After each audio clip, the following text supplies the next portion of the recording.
Happy Saturday. It's Mary Wagstaff. I have been thinking a lot about my journey with alcohol and what I was doing. I've been thinking a lot about my journey with alcohol and what I was doing for all of the many years that I wanted to quit drinking. And this is such an important PSA.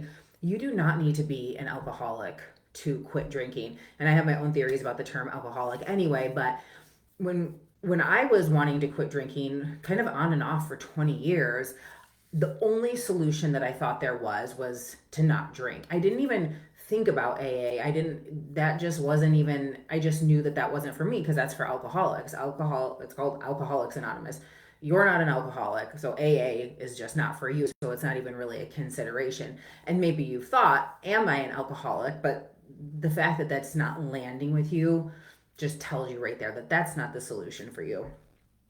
So for so many years, I just tried to not drink and I failed week after week after week after week.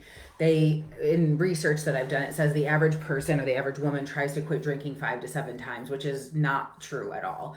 Most people that drink with any sort of frequency and duration want to quit drinking all the time. They say, this week it's going to be different, or at least I'm not going to drink Monday through Friday and I'm only going to drink on the weekends, right? So this is like a big sign of denial is the bargaining. We try to make rules and what happens is 20, 30, 40 years later, you have been trying to control alcohol. All of your energy has been going into trying to control alcohol versus trying to control the only thing that you have control over, which is yourself. And this was the biggest blind spot that I didn't see. It wasn't just the not drinking, it was what did I need to do? What did I need to think differently? How did I need to feel differently in order for the behavior to change? So I never even knew that there was something different I could do until I found a coach, a woman, Brooke Castillo, talk about making alcohol irrelevant in her life. And when I heard her say that, I was like, that's what I want. Because the biggest problem for me was like, sure, maybe I could not drink, but I was always going to want alcohol. And the fact that it was possible for it to just not matter was inspiring enough for me to try to figure it out. And so I started working with mentors, not just around alcohol, but I had a spiritual mentor and a coach. And I started actually questioning what was alcohol doing for me? What was the impact of alcohol? And a lot of times people don't think that it's impacting many areas of their life. So, right now, because you've been drinking for so long, you just kind of get used to the way that it is, right? It's like, if you're in a specific relationship with someone, you just kind of get used to the way things are and you don't see on the other side of it how, like, oh my gosh, I've been giving so much of my energy to this person. Or if you, when your kids are in the house or versus when they're gone, like there's so many areas of your life when we get used to something, we are creatures of habit. We just kind of compensate for them in our lives.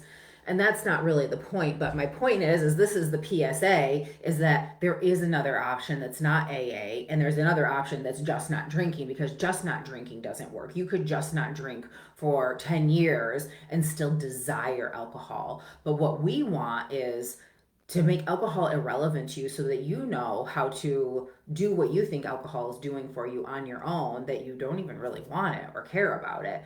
And it's just uncovering and unpacking so many of those beliefs, because if there's a whisper that the life that you really want, alcohol's not fitting into that, and resigning yourself to just being a drinker for the rest of your life doesn't settle with you, then you know that there's something else that you want. And what I really like to offer is that there's no surprises with alcohol. It's kind of like been there, done that, and all you're doing is just drinking in a new with a new backdrop. And typically, you're just drinking into the same thing, under the same backdrop all the time. So there's not anything exciting that's going to happen. And all of that mental energy, all of that time, and that noise, chatter that has increased over the years. And I know this firsthand. It's like it's not really a problem. And then it is when you're, not feeling great from it, or maybe there's a situation that happens and then you kind of forget about it. But at this stage, after 20, 30, or 40 years, that noise gets louder and louder and louder, where you're thinking about it. Am I going to drink tonight? I'm not going to drink tonight. This person doesn't drink. And it's all this negotiation. And what I want to ask you to ask yourself is, what else do you want to fill that space with? And for so many women, for so many high achieving women that are really involved with their children's lives, that are really involved in their business, that are really involved in their community, they're like getting stuff done. It's that they haven't practiced being in the gap for long enough. So you're either something to someone, or you're doing and you're achieving and you're fulfilling, that those transitionary periods, those times in between where there's this actual time for catharsis, you're so used to doing and filling, that it creates a bit of a numbness, that time that you're with yourself, you don't really know how to feel, you don't really know how to fill it. It's like, okay, now what? And all that is practice. There is a recognition of it, and there's a practice of, okay, well, I'm using alcohol to find that relaxation time, but what if it was just permission and practice to know I'm just not used to being in this space. I'm used to my time being filled with being someone to something, or with doing. And that's a big piece of what I find where most people get stuck, is oftentimes when they're by themselves, and the things that you say and do when you're alone with yourself, by yourself, have the biggest impact on the rest of your life. You do not need to be an alcoholic to want to have a new relationship with alcohol. All you need to have and know is that there's a tiny whisper that's been inside of you, knowing that this is not where your life is going. And as long as alcohol is in the way and taking up space, it's always going to be taking something away from your life, because your kids are not going to be the age they are forever. The presence of your loved ones in front of you deserves 100% of your presence. Your work that you work so hard for, you want to feel vitality and energy running through your body.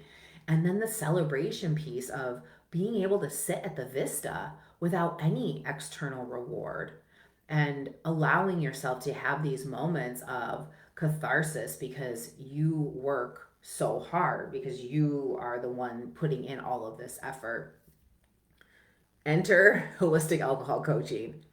This is what I do. This is the third option between just not drinking and AA, which is that yes, there are a lot of areas of your life that alcohol is impacting that you've just gotten used to.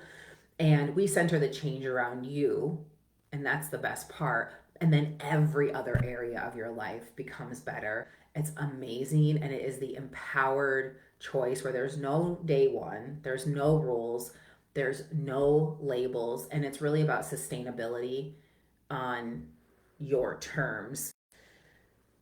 Sobriety is simple, but change happens when you actually do something different. Because if you just don't drink, you take your mind with you. You stay in the same mindset that created the habit to begin with. I have opened my calendar up for some extra appointments this week, because the new year is looming upon us, and this is such a big change that so many people will want to make. And I want you to have the availability to get in to talk about what's possible for you, where you are, and where you want to see yourself. The question is, do you really want to be in this same space in a year from now?